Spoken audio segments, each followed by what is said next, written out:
All right, thanks for making the Locked On Ole Miss podcast your first listen every day. We are free and, in fact, available wherever you get your podcast, including YouTube. So subscribe to the YouTube channel, hit the bell for notifications, comment down below, and upvote the video itself. I'm here with Pratt Rogers for his weekly segment, and we're going to continue the Ole Miss football theme, maybe dip our toe into recruiting a little bit as well. Pratt, how you doing, bud? Doing great, man. Exciting stuff over the last weekend or so, especially on the recruiting front.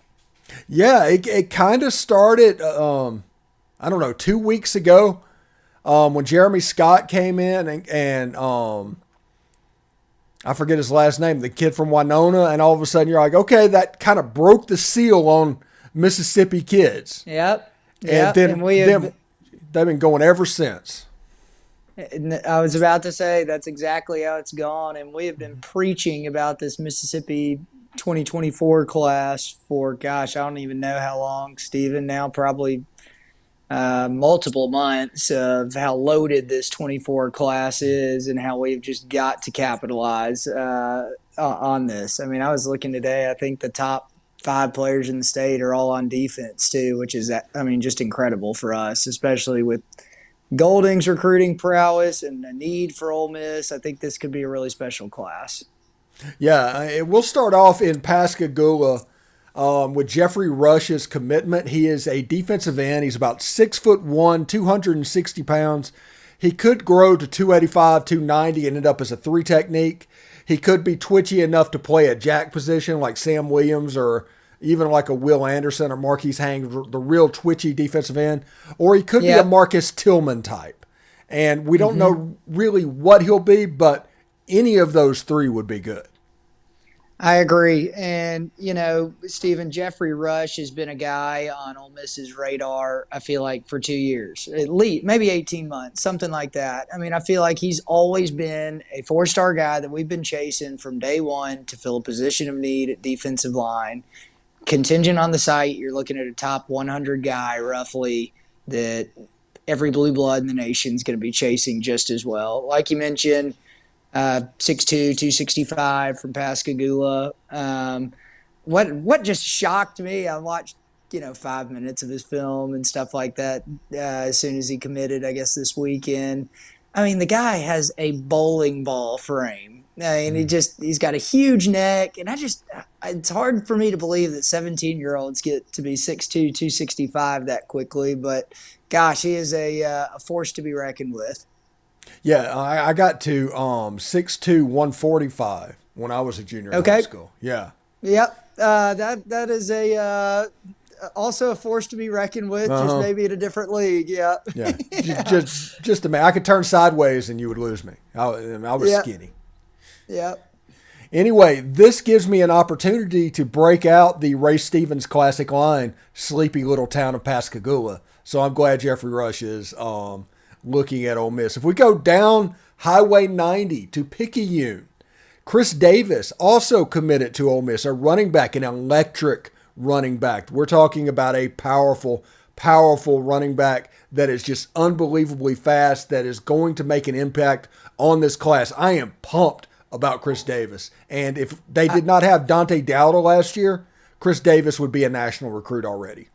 I was halfway out saying that, Steven. So, I mean, people forget that last year Chris Davis had like 1,000 rushing yards or over 1,000 yards and 15 touchdowns. But he was also splitting carries with a top, 150 player in the nation that Ole Miss was chasing as well, and Dante Dowdell. Obviously we all know the story of how his 2023 recruitment ended with his commitment to Oregon and how Ole Miss was chasing him to the bitter end on signing day. I mean, that is a prospect that we wanted badly. And look, I think Kendrick Riscano filled that hole for Ole Miss at the running back position in the last class. But no doubt you hit the nail on the head. Chris Davis is somebody who probably hadn't even seen his full potential yet. And, man, Picayune is just pumping out players, it seems like. I mean, there's multiple people from, within the top, gosh, I don't even know, maybe top 10 players in the state. You forget the overall, top player in the state, Jamonte Waller, is a 5-star linebacker from Picayune as well. So, I don't know what the Rebs got to do to start pulling some of these players from Picayune, but it started with Chris Davis. I'm excited. And you mentioned it, speed, and I don't even think we've seen his full potential. So it'll be interesting to see how he kind of wraps up everything this year, senior season, all that good stuff. But super excited for that commitment as well. And Monday, Ole Miss got a commitment from a JUCO linebacker, Raymond Collins, out of Jones County Junior College from Harrison Central originally. And there's a little people are kind of wondering, can Raymond get into college early? Go directly to Ole Miss. They're wondering if he would be class of 23 as opposed to next year's 24 class. I don't know what's happening. I just seen that talk online back and forth.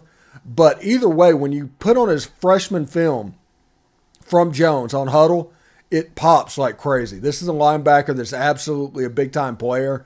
And even though he's at a JUCO, I don't think it tells the whole story with how good he is. Well, I don't know a whole lot about Raymond Collins, to be honest with you, Stephen, but all I do know is he, 6'1", 240. For some reason, I don't know what it is, but very recently, Ole Miss has really been chasing that body type, whether it's Jeremiah Jean-Baptiste, he was 6'2", 230, Jameer Lewis, 6'3", 230, Tyler Banks, 6'2", 235. There's something there that Ole Miss really likes in that size range for linebacker. I don't know really what that is, but other than it's clearly a position they're really trying to fill. So, I know he had 40 tackles in JUCO and a couple of sacks, and I'm excited. Quite frankly, we need all the bodies we could get at linebacker, so I'll take anybody. Yeah, and we'll see the defense in action in 2 weeks' time. I guess April 14th or something like that when they do the spring game. So we'll actually able to see some base defense type stuff. So I'm excited about that. Now let's look at who might be next for Ole Miss. And first of all, I want to mention Nareel White, who is the wide receiver from St. Martin, who is currently committed to Arkansas. He's taking an unofficial visit to Ole Miss either this weekend or next weekend. I think he's tight with both Chris Davis and Jeffery Rush, so that's one that we should probably keep an eye on. And obviously, you mentioned earlier Jamonte Waller. That's a guy that Ole Miss is in really good shape with. You get him, you get Cam Franklin, you mix it with Jeffery Rush, and the defensive line is set for 4 years.